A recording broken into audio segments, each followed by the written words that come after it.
170, 200, 300, c'est le nombre de biais que l'on aurait en tant qu'humain et qui fausseraient nos perceptions et nos jugements. Mais est-ce vrai? D'abord, qu'est-ce que c'est qu'un biais cognitif? Est-ce que ça nous influence tant que ça? Pourquoi tout le monde en parle? Et enfin, est-ce que c'est un effet de mode?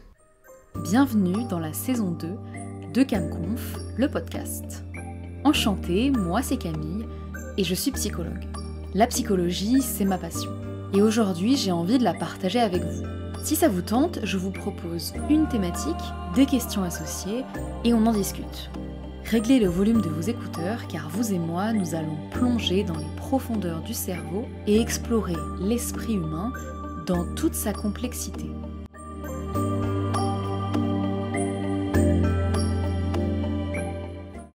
Bonjour à tous, bienvenue dans ce nouvel épisode de CamConf, le podcast. La thématique du jour, les biais cognitifs. Ces 10 à 15 dernières années, avec l'intérêt qu'on porte de plus en plus à la compréhension de soi, à la connaissance de soi et au développement personnel, un sujet revient énormément et il s'agit des biais cognitifs. Est-ce une excuse? Est-ce quelque chose de réel qui nous influence dans la vie de tous les jours? Vous avez sûrement déjà une petite idée de ce que veut dire biais cognitif. Aujourd'hui, les biais cognitifs sont sortis de la sphère unique de la psychologie cognitive pour s'étendre à d'autres domaines comme par exemple le management, où des articles et des vidéos vous promettent de déjouer 5 de vos biais cognitifs pour devenir un meilleur manager, mais aussi dans un domaine comme la justice. Est-ce que les personnes qui font la justice, en tout cas en France, sont victimes de biais cognitifs? Mais avant de commencer l'épisode, je vous propose un petit quiz de 5 questions. Je vous invite à écrire dans les commentaires votre réponse, et ça sans tricher. C'est parti.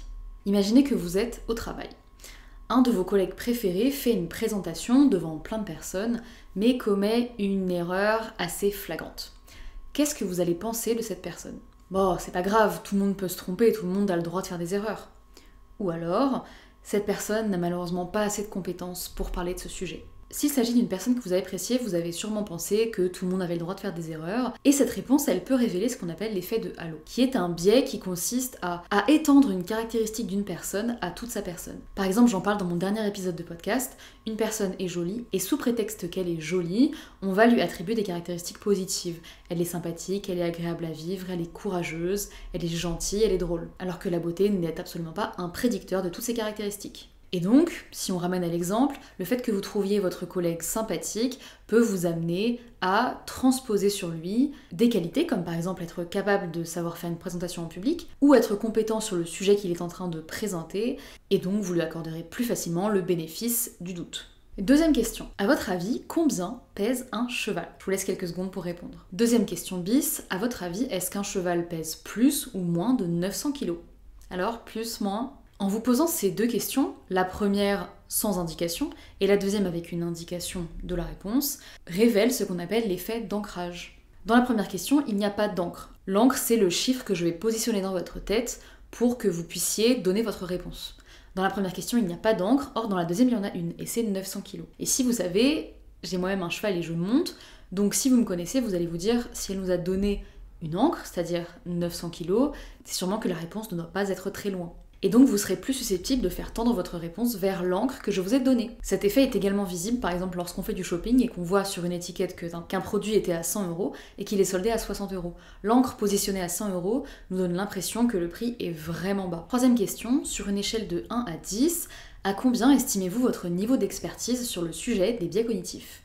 Cette question, elle permet de mettre en avant ce qu'on appelle l'effet Dunning-Kruger, qu'on pourrait assimiler à un biais de connaissance. En général, les personnes qui n'ont pas beaucoup de connaissances sur un sujet vont avoir tendance à se surestimer, à donner une meilleure note que ce qu'ils sont vraiment experts, et les personnes qui ont des connaissances vont avoir tendance à se sous-estimer, à donner une moins bonne note. Cela est expliqué notamment par le fait que lorsqu'on découvre un sujet et qu'on l'approfondit et qu'on en devient expert, on se rend compte de l'envergure du sujet et qu'en fait on n'en connaît qu'une toute petite partie. Quatrième question. Est-ce que vous estimez être plus ou moins biaisé que la population moyenne? Cette question, elle met en avant ce qu'on appelle le biais d'angle mort. Le biais d'angle mort, c'est lorsque l'on a l'impression que nous, on n'est pas trop biaisé, mais que le reste du monde l'est. Donc on arrive à voir les biais des autres, mais malheureusement, on a des difficultés à voir ses propres biais. Cinquième et dernière question, qui est plutôt une petite mise en situation. Vous êtes au cinéma, vous payez votre place 10 à 15 € en fonction de votre âge, et malheureusement, le film, au bout de la moitié, ne vous plaît pas. Vous vous rendez compte que vraiment, c'est pas pour vous, et vous avez envie de partir. Est-ce que vous partez, ou est-ce que vous restez pour rentabiliser votre place, et estimer que Ce que vous avez payé, vous l'avez consommé? Et est-ce que ça leur a fait une différence si on vous avait offert la place, si vous n'aviez pas payé? Cette mise en situation met en avant ce qu'on appelle le biais des coûts irrécupérables. On a mis de l'argent et ou du temps dans un projet, et sous prétexte qu'on a commencé le projet, on va avoir tendance à vouloir aller jusqu'au bout, alors qu'on s'est rendu compte au milieu qu'il y avait potentiellement des risques financiers ou qu'on allait tout simplement perdre notre temps. Pour le cinéma, si vous partez au milieu de la séance, littéralement personne ne va vous rembourser la moitié de votre billet. Et pourtant, vous vous dites que vous allez rester pour rentabiliser ce que vous venez de payer. Alors que vous n'aimez pas et que vous pourriez faire autre chose pendant le temps que vous avez économisé à être parti du cinéma. Si vous avez joué le jeu, je me ferai un plaisir de regarder un petit peu vos réponses pour savoir comment vous vous positionnez sur les 5 questions du quiz. Et maintenant, on passe à la partie définition.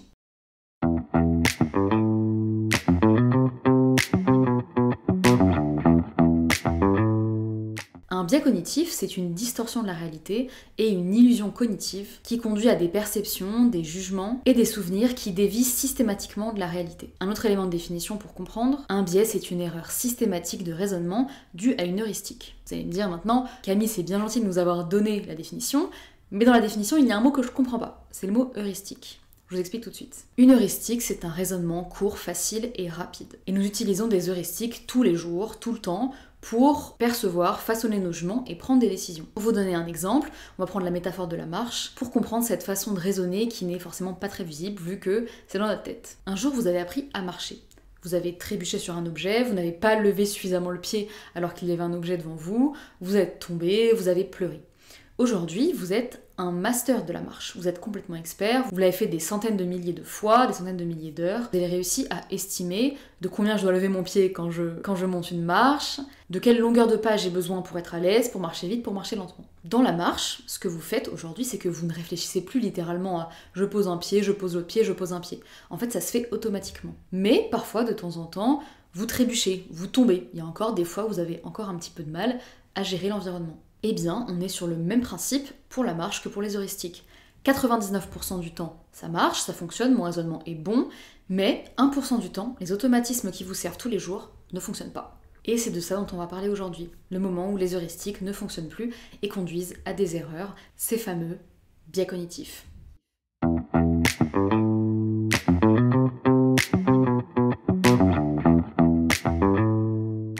Alors pour vous expliquer, il existe plusieurs types d'heuristiques. Le premier type d'heuristique, c'est l'heuristique de disponibilité. Par exemple, celui-ci s'active si demain vous avez un avion à prendre et que d'un coup vous vous rappelez de tous les crashs aériens qui ont fait parler dans les médias. Comme l'information est disponible dans votre cerveau, vous allez vous demander si l'avion n'est pas un moyen un petit peu dangereux de voyager et peut-être remettre quelques secondes en question votre voyage en avion, alors que c'est littéralement le moyen le plus sûr de voyager. Le deuxième type d'heuristique, c'est l'heuristique de représentativité. C'est lorsqu'on veut faire un lien entre deux éléments. Imaginez par exemple que vous rencontrez quelqu'un qui porte des lunettes et qui vous dit adorer la lecture, vous risquez d'avoir envie de penser que cette personne est par exemple écrivain ou un fan de littérature. Comme l'heuristique est un jugement rapide, vous allez associer les caractéristiques de la personne que vous avez en face de vous avec ce que vous avez déjà dans votre cerveau, potentiellement le stéréotype d'un écrivain fan de littérature. Donc cette heuristique, elle peut bien sûr convenir, être correcte, mais parfois elle peut tomber à côté de la plaque. Et troisième type d'heuristique qui est assez intéressant, il y en a d'autres, mais je ne vais pas forcément les développer aujourd'hui, l'heuristique d'ancrage ou d'ajustement. Je vous ai parlé d'ancrage tout à l'heure, c'est le même principe. On aurait recours à cette heuristique lorsqu'on doit faire une estimation d'une chose, par exemple du nombre d'habitants d'un pays, mais qu'on n'en a aucune idée. On va par exemple essayer de se dire, tiens, est-ce que ce pays a la même taille qu'un pays que je connais pour que je puisse estimer le nombre d'habitants? Les heuristiques, ce sont bien des mécanismes de pensée, là où les biais sont des erreurs de jugement. En fait, on emprunte les mécanismes de pensée, donc les heuristiques, pour produire un jugement, et lorsque l'on fait une erreur, on appelle ça un biais cognitif. Maintenant que les bases sont posées, plongeons tout de suite dans le vif du sujet. Première partie, tout expliqué par le cerveau.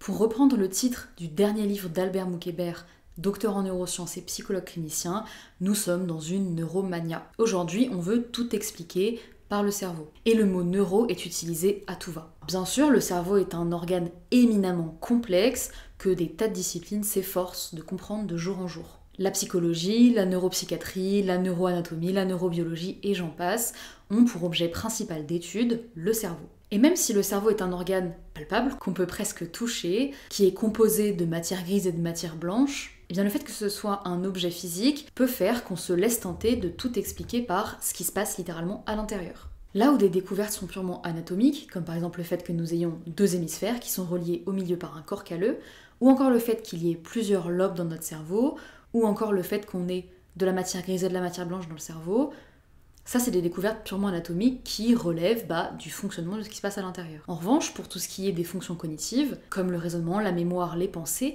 eh bien ça n'existe pas dans le cerveau. Il n'y a pas de mémoire dans le cerveau. Ce sont les connexions neuronales, le contexte et l'environnement qui font que nous avons une mémoire. Et je pense que le côté impalpable de la mémoire, de l'apprentissage ou du raisonnement, ça rend les choses difficiles à conceptualiser, et beaucoup plus facile finalement de penser que tout se joue au niveau des connexions. Alors je vous fais un petit topo rapide sur comment ça se passe à l'intérieur du cerveau. On a des millions et des millions de neurones qui sont tous reliés par ce qu'on appelle des axones et des dendrites, pensez littéralement câbles entre les neurones, qui sont recouverts de ce qu'on appelle une gaine de myéline.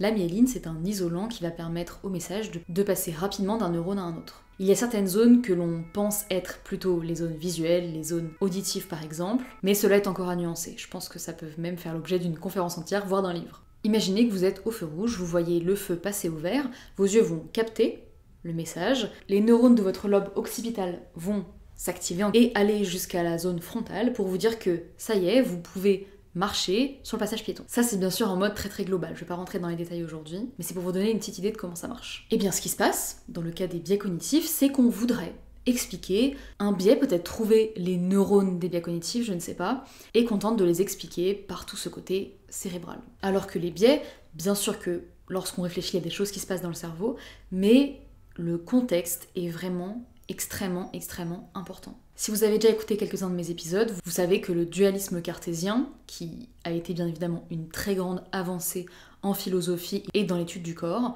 maintenant est plutôt controversé puisque le fait de mettre d'un côté cerveau et corps, finalement ne nous sert plus beaucoup aujourd'hui et même dessert des gens qui s'efforcent de montrer que notre cerveau est bien incarné et bien situé dans notre corps. Est-ce que vous avez déjà vu des petits cerveaux se balader dans la rue ?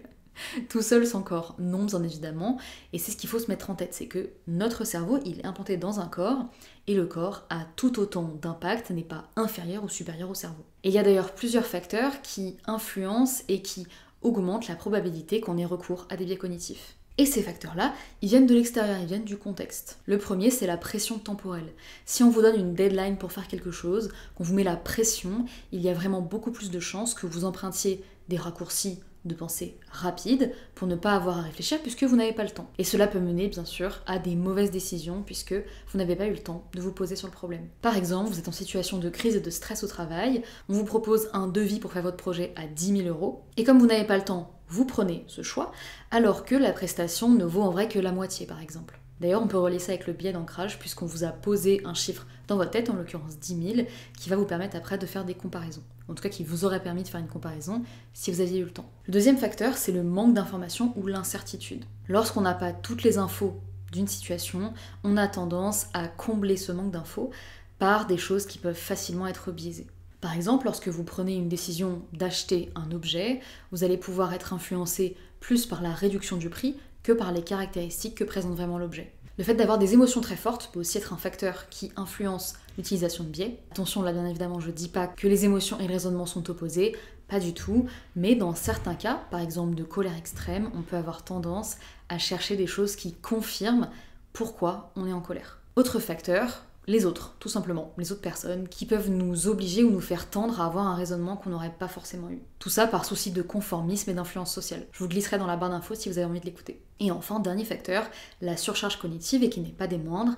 Cette fois-ci, c'est lorsqu'on a trop d'informations pour prendre une décision. Alors on va pas pouvoir peser chaque élément dans la balance pour prendre une décision, on va en choisir de manière un peu arbitraire. Par exemple, si vous cherchez à acheter une voiture, il y a énormément de modèles de voitures, de couleurs, de design, de marques. Peut-être que vous allez être surchargé par les informations et vous concentrer sur des critères plutôt superficiels plutôt que sur des critères fondamentaux pour l'achat d'une voiture.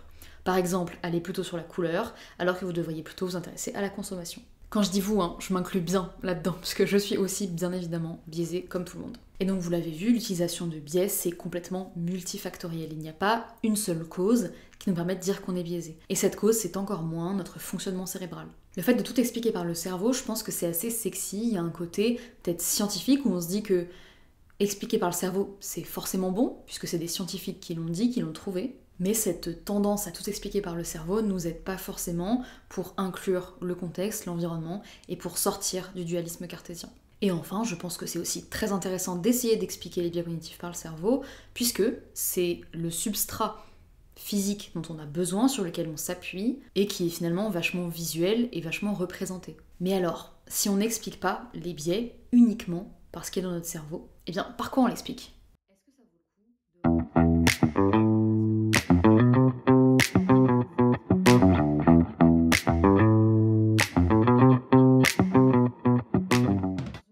On arrive donc à la partie suivante. Est-ce que ça vaut le coup de remplir un espace vide ou est-ce que parfois il vaut mieux le laisser vide et le laisser sans explication ? Dans une interview de Albert Moukébert réalisée par Julien de la chaîne Sismique sur YouTube que je vous mettrai en barre d'infos, le chercheur explique des phénomènes, en déconstruit d'autres et nous explique que parfois il déconstruit des choses mais qu'il n'a rien entre guillemets à proposer à la place. Donc il dit qu'une explication est fausse mais il n'en donne pas d'autres. Et c'est tout à fait normal puisqu'il y a des choses qu'aujourd'hui on débunk, qu'on déconstruit, mais c'est juste qu'on n'a pas encore l'explication qui va venir la remplacer. Et c'est pas grave au final. Si on attendait d'avoir une nouvelle explication pour chaque chose qu'on débunk, je pense qu'on vivrait encore avec beaucoup de croyances fausses. Et d'ailleurs, si on regarde en arrière, dans les 100 dernières années, où la psychologie a vraiment fait énormément de progrès et est montée en flèche, en fait, il y a plein de découvertes qui aujourd'hui sont complètement fausses, mais qui nous ont permis un jour de faire un pas, que ce soit en avant ou en arrière, dans la découverte du cerveau. Certains ont proposé des hypothèses, elles ont été admises pendant un certain temps, et aujourd'hui, juste, on les laisse tomber. Et d'ailleurs, peut-être même qu'aujourd'hui, on se sert d'hypothèses, on s'appuie sur des hypothèses qu'on va complètement invalider dans 10 ans. Par exemple, pendant le courant de la phrénologie, un chercheur dénommé Franz Gall a proposé qu'il existe, dans le cerveau et sur la tête, une bosse des maths. Donc littéralement, les personnes qui étaient fortes en maths avaient un cerveau avec une bosse qui créait du coup une bosse sur le cerveau, et c'est là où, entre guillemets, qu'ils rangeaient leurs neurones qui leur permettaient d'être bons en maths. Ça a complètement été invalidé, bien sûr, mais je suis persuadée qu'un jour, ça a aidé peut-être un autre chercheur, un autre groupe de chercheurs, à avancer et à comprendre de mieux en mieux ce qu'on avait dans la boîte crânienne. Et du coup, je pense que toujours dans les études de psychologie et dans les livres, c'est important d'en parler et de voir d'où on part, aussi pour pas refaire les mêmes erreurs. Donc, à mon avis, la nécessité de remplir un espace vide avec une explication fausse est forcément un petit peu délétère. Il vaut mieux parfois avoir des incertitudes et ne pas savoir que d'avancer des choses fausses. D'ailleurs, si on parle d'un autre biais, d'un autre piège du cerveau, c'est celui de la cause unique. On a souvent tendance, nous humains, à trouver une cause à une conséquence, alors que c'est complètement multifactoriel. On peut par exemple remettre la faute uniquement sur l'environnement, qui nous a fait prendre une mauvaise décision, ou uniquement sur soi, qui nous a fait prendre une mauvaise décision, alors que c'est bien évidemment multifactoriel.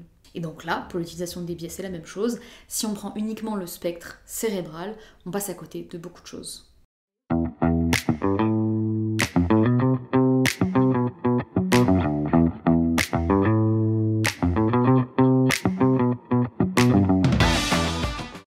Et donc pour terminer cet épisode, dernière partie, les biais au niveau individuel et les biais au niveau social.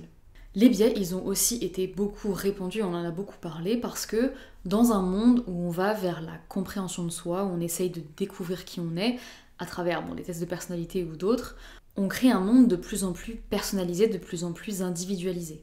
Aujourd'hui, on va renseigner nos caractéristiques exactes dans plein de sites, dans plein de newsletters, dans plein d'applications, pour que l'application ou le site soit exactement adapté à nous. Et dans cette même lignée, je pense que la découverte entre guillemets du grand public des biais cognitifs nous a permis peut-être de comprendre comment on fonctionne sur certains aspects. Et je pense que ça a déjà dû vous le faire, moi aussi, où on se rend compte qu'un jour on a pris une décision qui n'était pas forcément la meilleure, mais qui à ce moment-là relevait peut-être de l'heuristique de disponibilité. Et moi la première, j'adore comprendre ce qui se passe à l'intérieur de moi, j'adore les tests de personnalité, puisque ça m'aide, ou en tout cas ça me donne une illusion, de m'aider à mieux me comprendre. Et donc si on identifie ces biais cognitifs, on va dire dominants, il est possible après d'agir dessus.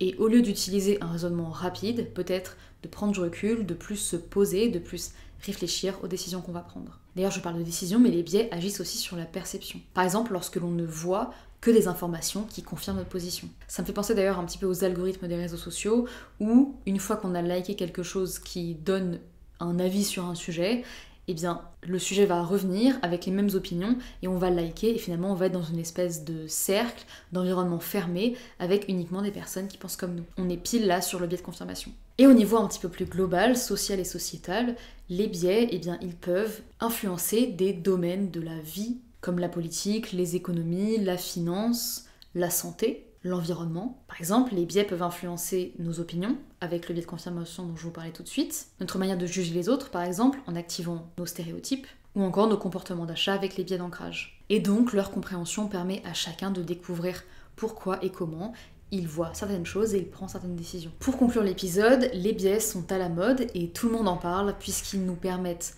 à la fois de mieux se comprendre individuellement, ou en tout cas de tenter de mieux se comprendre, mais aussi au niveau social. Ils permettent de nous remettre en question, de prendre du recul sur nos décisions, et aussi peut-être de déclencher des réflexions personnelles. Et également, je pense que c'est très à la mode de parler de biais cognitifs, puisque ce sont des choses qu'on peut facilement comprendre. J'ai essayé de vous donner plein d'exemples dans cet épisode, justement pour que vous puissiez avoir le déclic et comprendre le concept de biais cognitifs à travers des exemples de la vie quotidienne. Finalement, c'est assez facile de se saisir du sujet, lorsqu'on n'est pas forcément un expert, en se renseignant, en lisant des livres, en regardant des conférences, mais encore une fois, attention à l'effet de Dunning-Kruger, puisque ceux qui en savent le moins ont tendance à estimer qu'ils en savent énormément. Donc pour terminer, les biais, bien évidemment, c'est bien de s'y intéresser, c'est bien de le savoir, pour pouvoir prendre du recul, et pour être plus conscient des choix qu'on fait, et de leurs conséquences. Merci à tous, j'espère que cet épisode vous aura plu. J'ai vraiment très hâte de lire vos réponses dans les commentaires, au petit quiz du début. Et je vous retrouve dans 2 semaines pour l'épisode bilan de mes 25 ans, qui va être vraiment super et très documenté.